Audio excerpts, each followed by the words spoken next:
Hello everyone, good morning. আর Tatan and তাঁতি blog চ্যানেলে তোমাদের সবাইকে আবারও অনেক স্বাগত। আজ হচ্ছে শ্রাবণ মাসের চতুর্থ সোমবার। তোমরা কে কে মহাদেবের মাথায় আজ জল ঢালতে যাচ্ছ তা অবশ্যই জানিও।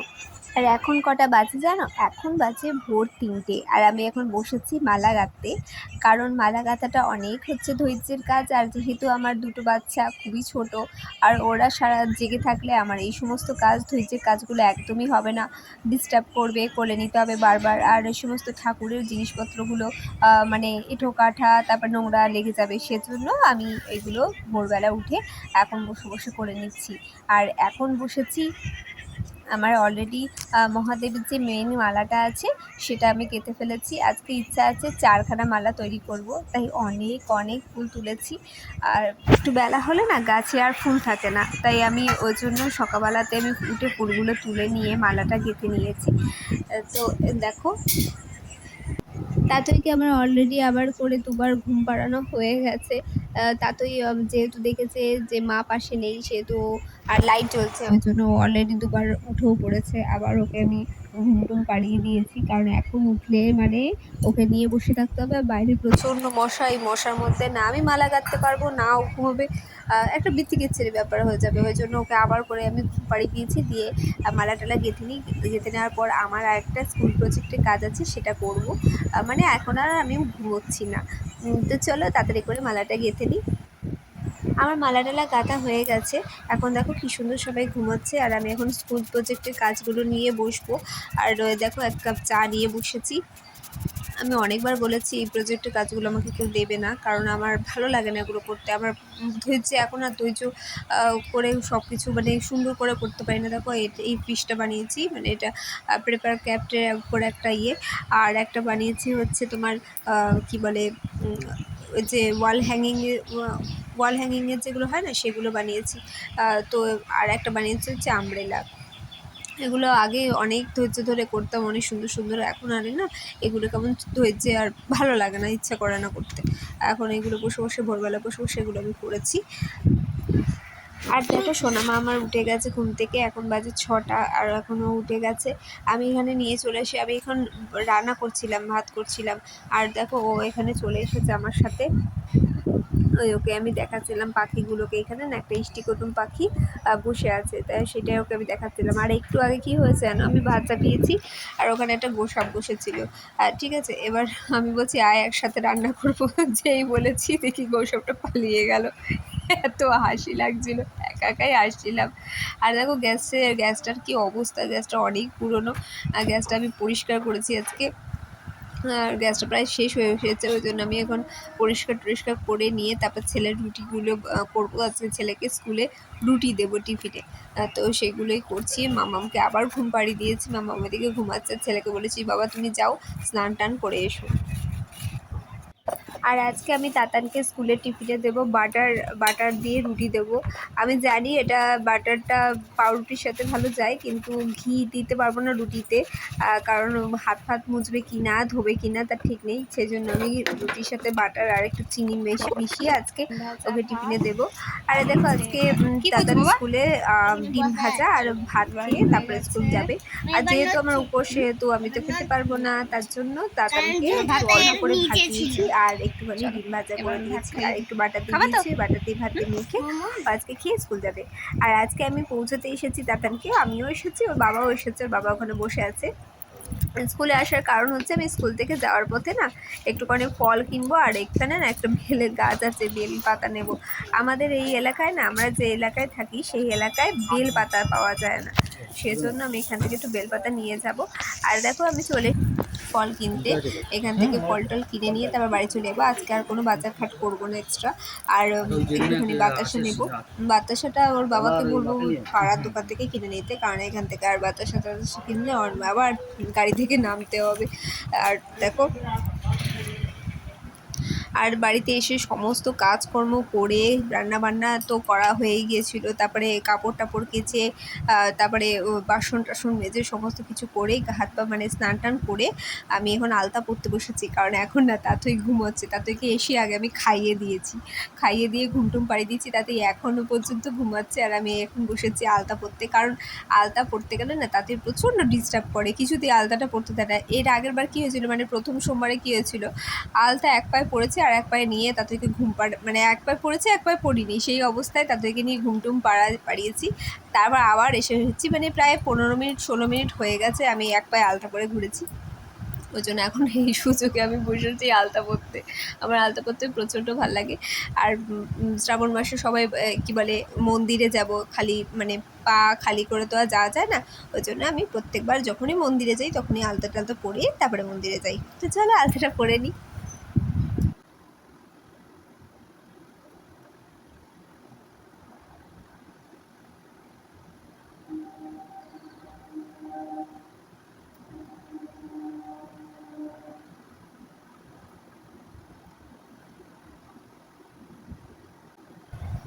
আমি সবাইকে দেখেছি পায়ের মধ্যে নখগুলো কী সুন্দর করে বড়। আমি কোনো দিনও নখগুলো বড় করতে পারি না। যখনই আমি নখ টখ বড় করি তখনই দেখি কিছু না কিছু হয় আমার মানে সামনের পা, মানে পেছনের পা দিয়ে সামনের পাটা কাটবে, আর নয়তো পেছনের পা মানে নখটা উঠে যাবে। এবারেও কী হয়েছে, আমার নখগুলো খুব সুন্দর হয়েছিল, বড় হয়েছিল, আর নখগুলোকে ইচ্ছা করে কাটিনি। নেল পালিশ টেল পালিশ পরলে খুব সুন্দর লাগতো, জানো তো।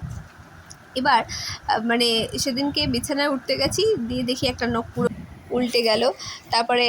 তারপরে আবার বিছানা থেকে নামতে গেছি, সেদিনকে দেখি একটা নখ উল্টানো। আমি কোনো দিনই নখ ফোক তেমন রাখতে পারি না। এবার এই যা রেখেছিলাম আর নখ রাখবো না, একদম পরিষ্কার করে দেবো। আর দেখো আলতা ফালতা পরে নিয়ে তারপরে আমি একটুখানি নেল পালিশ করবো, তারপরে আমি রেডি হবো। তো চলো রেডি হয়ে নিই। আর আমি রেডি হয়ে গেছি। আজকে আমি মায়ের শাড়িটা পরেছি, এটা আমার মায়ের শাড়ি, আমরাই কিনে দিয়েছিলাম মাকে পুজোতে, শ্রীনিকেতন থেকে এই শাড়িটা কিনেছিলাম। আর মায়েরই গলার সেটটা, শুধু ব্লাউজটা আমার।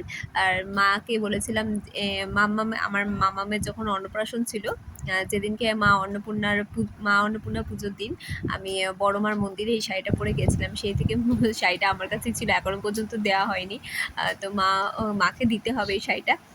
তো ভাবলাম যে এই শাড়িটা যখন আছে তখন এই শাড়িটা পরে নিই। আমি আর লাল পাড়ের শাড়ি খুঁজে পাচ্ছি না, আমার শাড়িগুলো যে কোথায় রাখা আছে।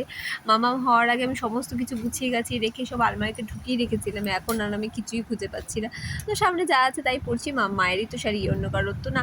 তাই এখন শাড়িটারি পরে নিয়ে তারপরে আমি এখন পুজো দেবো। আর দেখি মাম্মাম উঠে গেছে, তাই আমি এখন বসেছি মাম্মামকে আবার একটুখানি ঘুম পাড়াতে, কারণ এখন ফল টল গোছাতে হবে, মানে ওই মালাগুলো কেটেছি ওগুলো সব ঠিকঠাক করতে হবে। আর তাতানকে নিয়ে ওর বাবা আসবে, তারপরে যাব পুজো দিতে। আর আমি এখন বসেছি ঠাকুরের থালাটা গোছাতে। ফল তো বেশি কিছু কিনিনি, কলা দিয়ে আজকে পুজো দেবো। তারপরে মালাগুলো নিয়েছি, তারপরে আর দিয়েছি হচ্ছে জল ঠাকুরের, মানে দুধ জল, তারপরে তোমার সিদ্ধি, ঘি মধু এই সমস্ত দিয়েছি। মানে ঠাকুরকে দেখেছি অনেকেই অনেক কিছু দিয়ে পুজো করতে, আবার অনেক কিছু নিয়মও আছে যে 4টে সোমবারে 4 রকমের জিনিস দিয়ে পুজো দিতে হয়। তো আমি অত সব নিয়ম জানি না, আমার মাও কোনো দিন ও সমস্ত নিয়ম পালন করেনি, আমিও তাই এই সমস্ত নিয়ম জানিই না, তো কী পালন করবো। তো মাকে দেখে যতটুকু শিখেছি ততটুকুই আর কি মানে করি। আর দেখো মানে একা একা আর এইগুলোকে সামলে আর আমি যে করতে পারছি, এটাই আমার অনেক ভাগ্য। মানে মন্দির অবধি যে আমার মানে দেহটাকে আমি পৌঁছাতে পারছি, সেটাই আমার কাছে অনেক বড় ভাগ্য, এটাই আমি বলবো। আর এখন মামামকে আবার আমি ঘুম পাড়িয়ে দিয়েছি। আর তাতান এসে গেছে স্কুল থেকে, আর তাদেরকে আমি রেডি করে দিয়েছি। ও একটা লাল রঙের ফ্রক পরিয়ে দিয়েছি, আর তাতানকে ওদিকে ড্রেস ট্রেস মানে খুলে তারপরে আবার রেডি করে নিয়েছে। ওর বাবা এখন একটা মানে আপেলটা এনেছিল না, সেই আপেলটা কেটে ওদেরকে দিচ্ছে। আর আপেলটা না সে বালি বালি মতো, এই বালি বালি আপেল খেতে আমরা মানে আমার তাতান খুবই ভালোবাসে, ওই জন্যই তা বালি বালি আপেলগুলো ওর বাবা মানে দেখতে পেলে আর কি নিয়ে আসে। আর এখানে আমি ওকে বলছি যে চলো তাকে দুষ্টুমির সাথে আসি, আর কিছুতেই উঠছে না। এখনই না মানে ভিড়টা কম থাকে, আর একটু পরে একটু আগে গেলে ভিড়টা মানে থাকে, মানে অনেকটাই থাকে। মানে তাকে নিয়ে আমি পারলে একাই যেতে পারি, কিন্তু লেগে যাবে বাবু, লেগে যাবে, বসতে শিখেছে। কিন্তু কি বলতো, মানে যদি উল্টে টুল্টে যায় পেছনে মাম্মি যে লেগে যাবে তো, ওই জন্য আমি একা নিয়ে যাওয়া না, ওকে সাহস পাই না। এই দেখ তো বেশ ভালোই লাগছে। এই কি ধরো এটাকে, এখন কি করছে দেখো, বাচ্চাটা ধরতে যায় না, লেগে যাবে মা, লেগে যাবে। যাই হোক আমি ওই জন্য একা একা যাই না, ওর বাবা আসলে পরে সে যত দেরি হোক আমি তাড়াতাড়ি যাই। আর যেহেতু মন্দিরটা এখন ফাঁকা, তা এখন আমি যাবো, তো চলো বেরোই। আর এই দুই ভাই বোনকে দেখো বলছি চল চল, আর কিছুতেই এও ছাড়ছে না, ও ছাড়ছে না। আর মামাটা এখন এমন হয়েছে, স্কুলে যাওয়ার আগেই বলে দাদা দাদা কোথা থেকে। আর দেখো আমি মন্দিরে চলে এসেছি, ভেবেছিলাম একটু দেরি করে যাব, দেরি করে গেলে ভিড়ে থাকবে না, কিন্তু দেখো মন্দিরে ভিড় রয়েছে। এর আগে দুবার এসেছিলাম, দুবারই ফাঁকা ছিল, কিন্তু এবারে দেখছি আর সবাই আমার ট্রেনটা ফলো করছে, মানে একটু দেরি করে গেলে আর কি ফাঁকা পাবে এই ভেবে সবাই আছে। আর ওই পার রাস্তার ওপরে ওরা দুজনে দাঁড়িয়ে আছে, আর আমি এখানে দাঁড়িয়ে আছি লাইনে দাঁড়িয়ে আছে এখানে, মানে ওয়েট করছি, কারণ ওই ঠেলা গুতো করে পুজো দিতে না আমার একদম ভাল লাগে না, তাই জন্য এখানে একটু দাঁড়াই। ওরা পুজো মানে দিচ্ছে তো দিচ্ছে, পেছনে যে লোকজন আছে একটু যে তাড়াতাড়ি করতে হয় তার মানে ওদের ইয়ে নেই।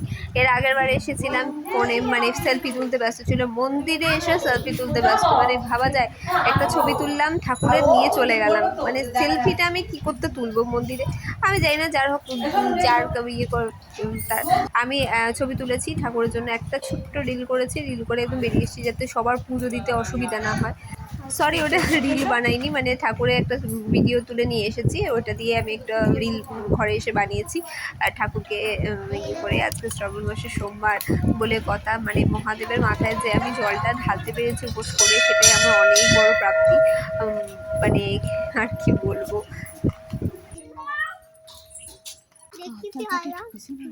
পেয়ারা আনিনি বাবা, লাড্ডু এনেছি। দাঁড়াও দাঁড়াও, ট্রেনের টানাটানি ওই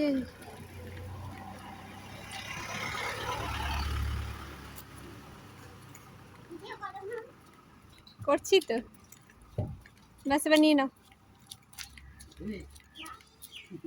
নিয়ে নাও নিয়ে নাও, ও কাত হয়ে যাচ্ছে বাবু, কাত হয়ে যাচ্ছে।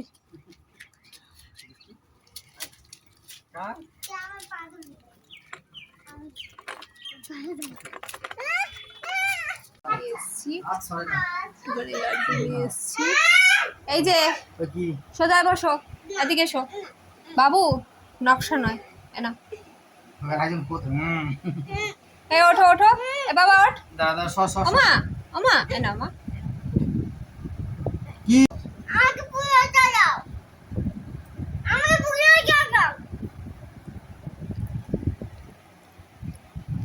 বাবাকে একটু দি। আর এই হচ্ছে আমার স্বয়ং ভোলা মহেশ্বর। আমার জীবনে 4টে পুরুষ রয়েছে, সেটা হচ্ছে স্বয়ং দেবাদিদেব মহাদেব, আমার বাবা, আমার বর আর আমার ছেলে। এই 4টে পুরুষকে আমি সব থেকে বেশি ভালোবাসি। এরা সুস্থ থাকলে আমার সবাই, মানে আমি আর এই আরেকটা রয়েছে মা, ছোট্ট সব কিছু বিছানার মধ্যে, আর আমার মা মানে জন্মদাত্রী মা, আর আমি যাকে জন্ম দিয়েছি সেই ছোট্ট মা। এরাই হচ্ছে আমার আসল জগৎ। জল ছাড়া কাউকে চিনি না, কেউ। জলটা খুলে দাও,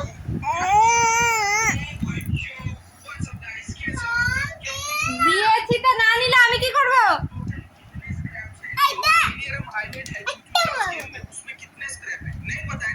দেখতে বসে পড়েছে।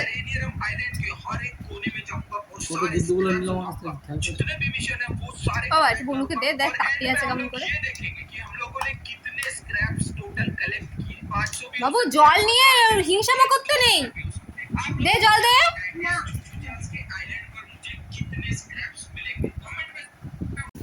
আর এই দুই বাপ ছেলে রয়েছে, একে অপরে কখনো কখনো লেগে যাবে, মানে পরম বন্ধু, আর একে অপরে কখন পরম যে শত্রু হয়ে যায় বলার মতো নয়।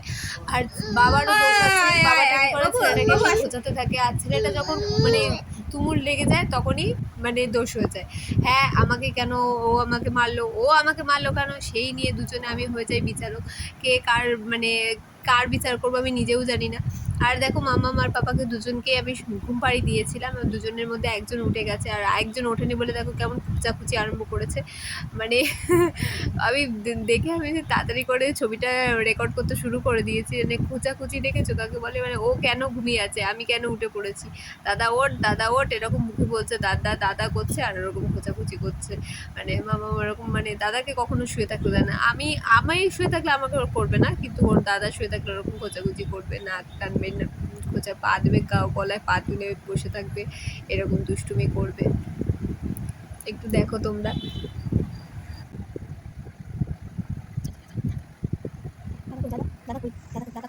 দাদা কই, তোমার দাদা কই, ওই যে দাদা, ডিস্টার্ব করো দাদাকে, যাও ডিস্টার্ব করো, যাও কিচ্ছু বলবো না, যাও দাদাকে ডিস্টার্ব করো, দাদাকে ডিস্টার্ব করো, যাও ওই যে দাদা দাদা দাদা কবি না, ডিস্টার্ব কবি না আমাকে না।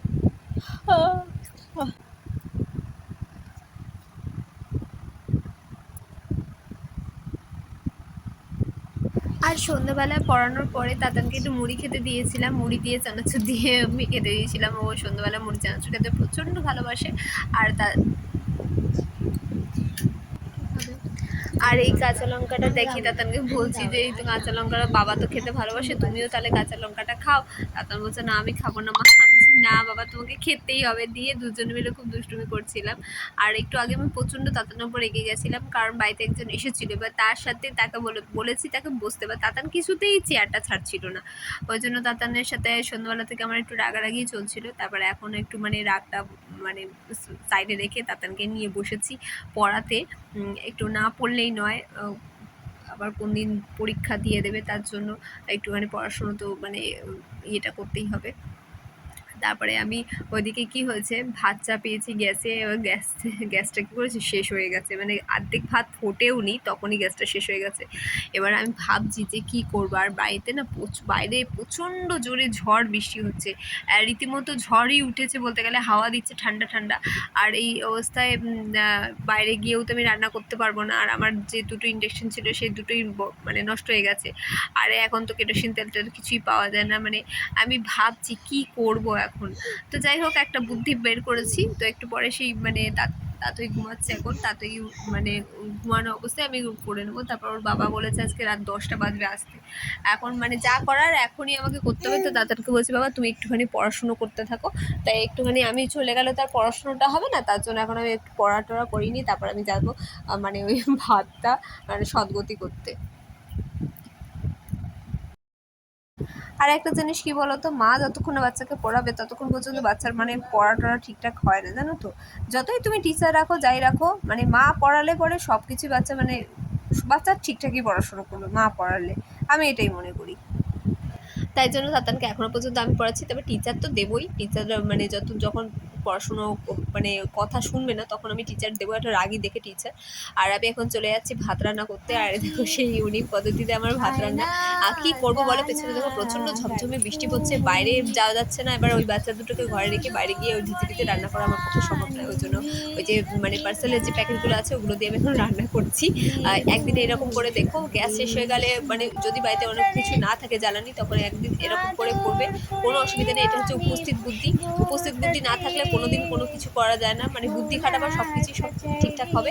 তো চলো ভিডিওটা তাহলে এখানেই শেষ করছি, আগামীকাল আবার নতুন ভিডিও নিয়ে ফেরত আসবো। ততক্ষণ পর্যন্ত তোমরা সকলে সুস্থ থেকো, সাবধানে থেকো, ভালো থেকো। আর ভিডিওটি ভালো লেগে থাকে অবশ্যই একটি লাইক করো, চ্যানেলটিকে একটু সাবস্ক্রাইব করে দিও, পেজ থেকে দেখে থাকলে পেজটাকে একটু ফলো করে দিও। তো চলো তোমাদের সবাইকে বাই, গুড নাইট আর টাটা।